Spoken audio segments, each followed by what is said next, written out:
हे स्वामी, आपका भक्त कई दिनों से आपकी तपस्या में लीन है, आपको जरा से भी चिंता नहीं है। तुम इसकी चिंता न करो देवी, उसका उचित समय आएगा, मैं खुद ही चला जाऊंगा। हे स्वामी, उसका कष्ट हमें देखा नहीं जाता, आप यथाशीघ्र चले जाइए। तुम खामखा डर ही जाती हो देवी, वह मेरा भक्त है। जो मेरा भक्त होता है वह हमेशा खुशहाल और मस्त रहता है। हे स्वामी, आप जल्द चले जाइए, भस्मासुर का कष्ट हमें देखा नहीं जाता। तुम अपना ख्याल रखना देवी, मैं चलता हूँ। ठीक है स्वामी।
प्रणाम प्रभु, मैं तुम्हारी भक्ति से प्रसन्न हुआ पुत्र।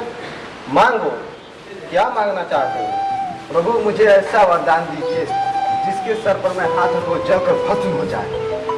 तुम जैसा चाहते हो वैसा ही होगा पुत्र। तथास्तु।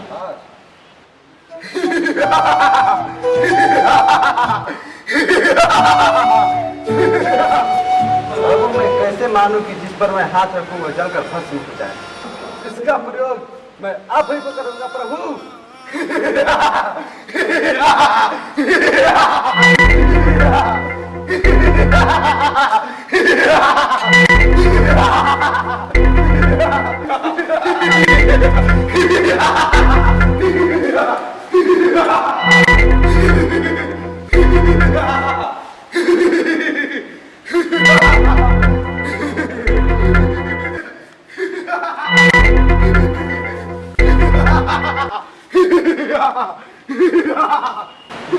ब्रह्मा जी, भोलेनाथ तो इस राक्षस को वरदान देकर अपने आप को संकट में डाल लिए हैं। अब भोलेनाथ को इस संकट से कैसे बचाया जा सकता है? इसका सिर्फ एक ही उपाय है। आप एक सुंदर नारी का रूप धारण करके जाइए और भस्मासुर के बुद्धि भ्रष्ट करके उसका अंत करें और भोलेनाथ को इस संकट से बचाएं। ठीक है ब्रह्मा जी। ठीक है ब्रह्मा जी। जाओ विष्णु, जाओ, अपने कार्य में सफल होके आओ।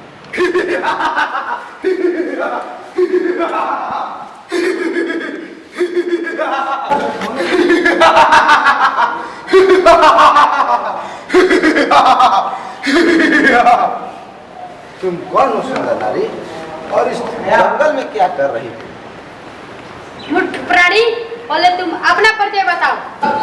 मैं तीनों लोकों में सबसे ताकतवर, असुरों का असुर, भस्मासुर नाम है मेरा।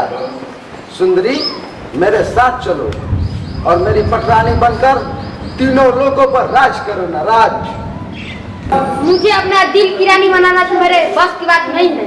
मुझे तो वही जीत सकता है जो मेरे साथ ताल में ताल मिलाकर नाचे। इस तीनों लोकों में मुझ जैसा ताकतवर और मुझ जैसा डांसर कोई नहीं। मैं तुम्हारे लिए कुछ भी कर सकता हूँ। मैं स्वर्ग लोक से आई, मैं स्वर्ग लोक से आई, मैं स्वर्ग लोक से आई। मैं अपनी तो जैसे तैसे कट जाएगी, आपका क्या होगा जना।